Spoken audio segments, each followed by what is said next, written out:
할아버지 손 놓고 걸어봐. 엄마.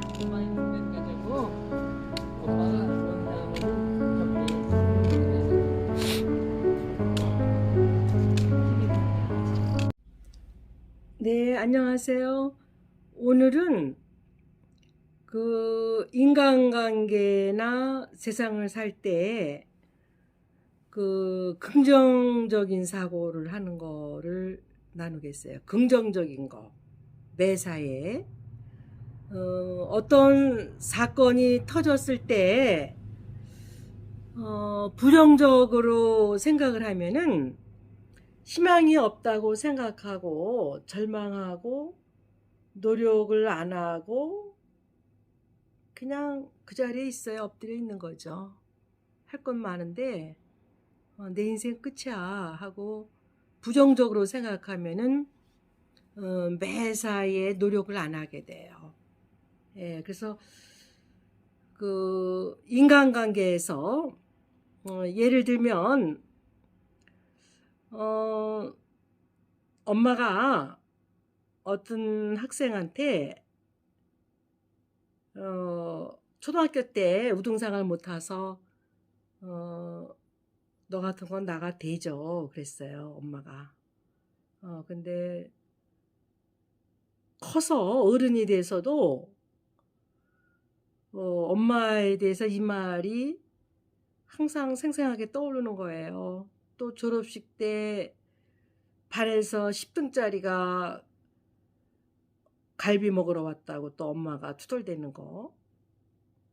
예, 그래서 그 엄마에 대해서 아주 부정적으로 생각을 하는 거죠.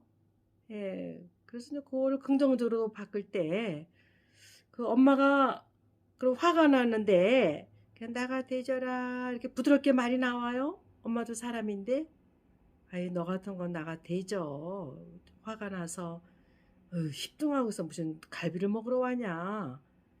그 순간에 나오는 엄마의 반응이죠. 근데 이 사람은 거기에 굉장히 의무부여를 크게 하는 거예요. 그래서 그거를 그냥 긍정적으로 그 밑에 깔린 마음 엄마는 우등생하고 공부를 잘했으면 좋겠고 좋은 학교에 합격했으면 좋겠는데 그 순간에 그냥 내뱉은 말이에요. 그 말 따라서 움직이지 말고 내면의 마음을 엄마 마음을 긍정적으로 바꿔보세요. 아, 내가 1등 했으면 우리 엄마가 그런 말을 안 할 텐데. 그리고 아이 우리 엄마 그 당시 욕도 잘했지. 그냥 유머스럽게 크게 확대 해석하지 말고 그냥 100으로 해석했으면은 그거를 한 1로다가 줄이세요.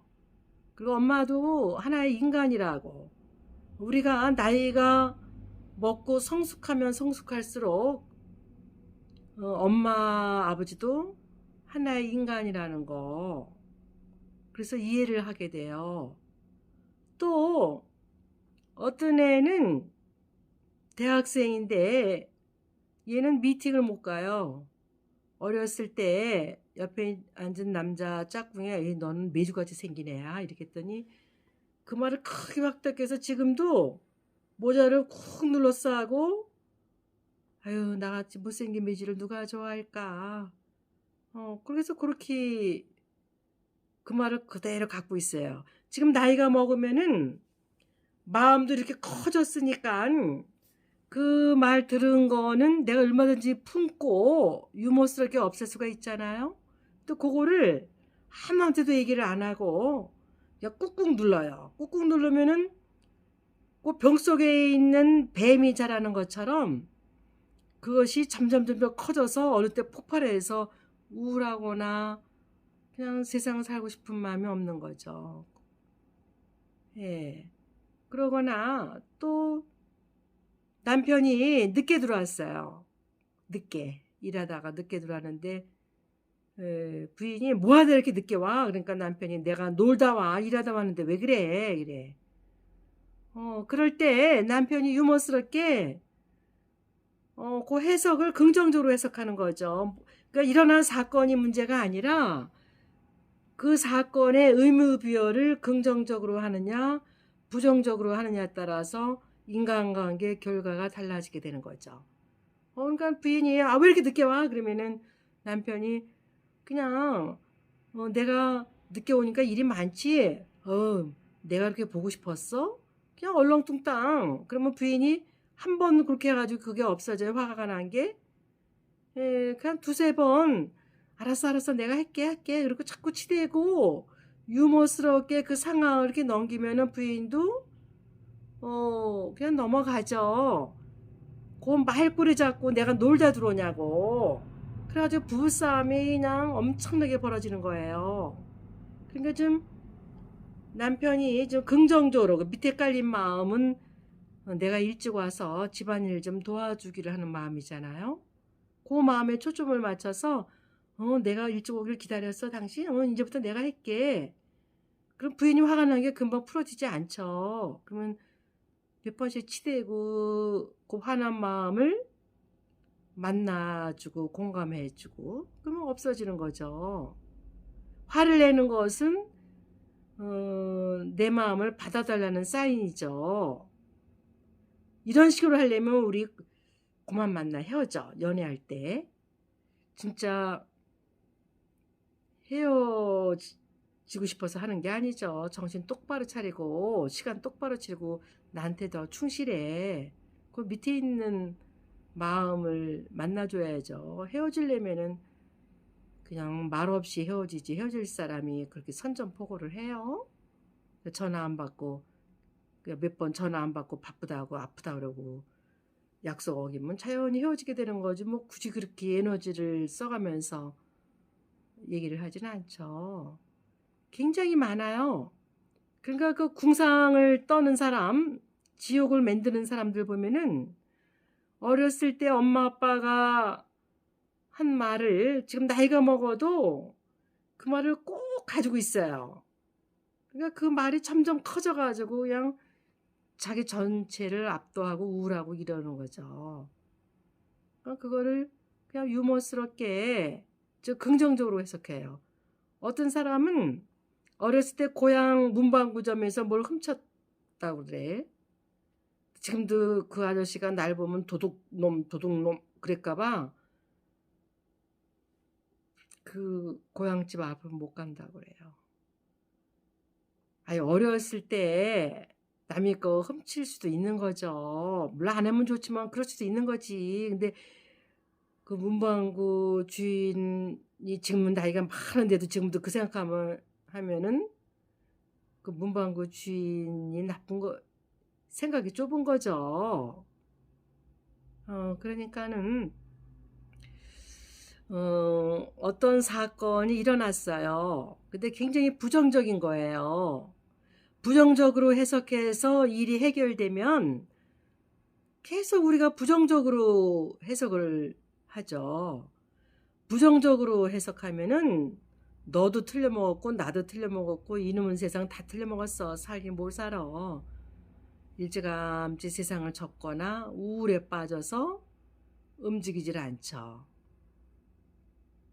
네, 그래서 그 금강경에 그런 말이 있잖아요. 그 범소유상 계시엄마. 이건 이제 한문으로 쓰면 금방 이해가 될 텐데 범소유상 그냥 곳곳에 일어난 상은 그냥 없어지는 거예요.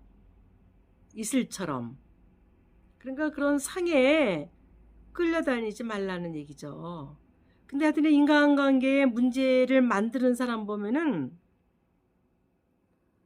그런 순간에 일어난 상해에 끌려다녀요. 어렸을 때 엄마가 너 같은 건 나가 대죠. 그러면 그냥 그게 엄마가 할 소리야 이렇게 지 행동은 생각지도 않고 그 말에만 초점을 맞춰요. 그래서 이제 그럴 때 지가 엄마 자리에 들어가 보세요. 역할을 바꿔보세요. 그러면은 조금 이해가 가겠죠. 여러 번 해봐야지. 엄마 자리에 앉아보면은 지가 공부 안 하고 반질반질한 거가 이해가 가겠죠. 그래서 이게 불교의 범소 유상 계시허망 이렇게 해서 깨달아야죠. 그래서 모든 것은 그 무구나, 일어난 그냥 물방울 뭐 사라지는 거구나. 예. 그래서 오늘 그 일어난 사건이 문제가 아니라 그것의 의무부여를 긍정적으로 하는가 부정적으로 하는가, 그거에 따라서 결과는 하늘과 땅 차이예요. 살아가는 방식이 달라요. 그래서 매사에 긍정적으로 생각하는 사람들은 누가 나를 비난하더라도 나 잘 되라고 그러는 거야.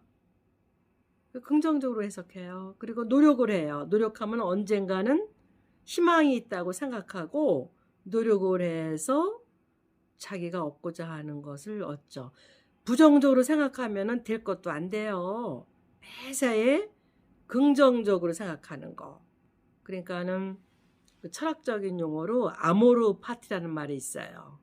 자기 인생을 긍정하는 거.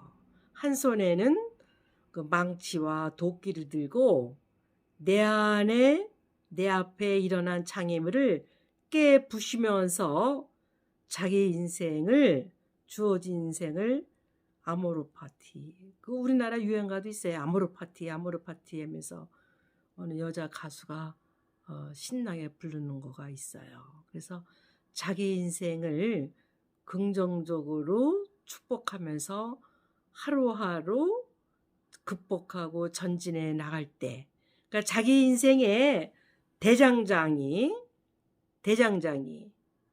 자기 인생의 연금술 두들겨고 만들고 패고 이러면서 자기를 연금술 만들어 나가는 거죠. 단련해 나가는 거죠. 고생을 할 때 자기 인생에 새로운 기회가 생기지, 젊었을 때 날라리 같이 그냥 해외 여행이나 다니고 겉멋만 들어가지고 남들 공부하고 대학원 다니고 돈 벌고 커다란 자기를 만들기 위해서 엄청나게 고생을 하는데 뭘 믿고 그렇게 해외여행 다니고 건달같이 그렇게 살아요. 그러면 미래도 없는 거죠. 예. 그래서 오늘은 매사에 긍정적으로 자기 인생을 긍정적으로 인정할 때 자기 길이 열리고 커다란 내가 되고, 고생을 할 때 자기 인생의 전환이 이루어지고 거기에서 새로운 기회가 또 생긴다는 거. 예, 그래서 인간관계에서 누가 나를 부정적으로 볼 때 저 사람이 순간에 나를 잘못 봤을 거야 그래. 또 어느 신학생은 여학생을 보면은 성적인 것을 느낀다고 고민을 해와요. 그럼 한창 나이에 이쁜 여학생 보면은 성적인 거 느낄 수도 있죠. 뭐 그럼 책 생각이 나나요? 그거를 조절하고 알아차리고 성적인 거 함부로 나타내지 않도록 조절하고 같은 과 친구로서 관계를 맺으면 되는 거죠. 그걸 갖고 나는 죄인이야, 나는 신학교 성지자 길을 갈 수 없어, 나 같은 건 죽어야 돼, 그렇게 자기 비하를 하지 않죠. 자연스러운 반응이니까. 네, 그래서 매사에 긍정적으로 생각하는 거. 나한테 일어난 가난, 결핍, 안 좋은 것도 자기 인생의 자원으로 삼아서 긍정적으로 해석할 때 앞으로 전진해 나가는 거죠. 훌륭한 사람들은 집안에 재산이나 부모 환경이 좋아서 된 사람들은 거의 없어요. 다 그 어려운 환경, 결핍, 가난 그런 것을 극복해 나가고. 그러니까 베토벤은 얼마나 가난해요. 근데 그 자서전을 보면은 내 운명의 모가지, 가난의 모가지를 비틀어 버리겠다, 이런 집념으로 하니까 그렇게 위대한 작곡가고 음악가가 돼서 우리가 지금도 베토벤 생애를 공부하잖아요. 네, 오늘은 여기까지입니다.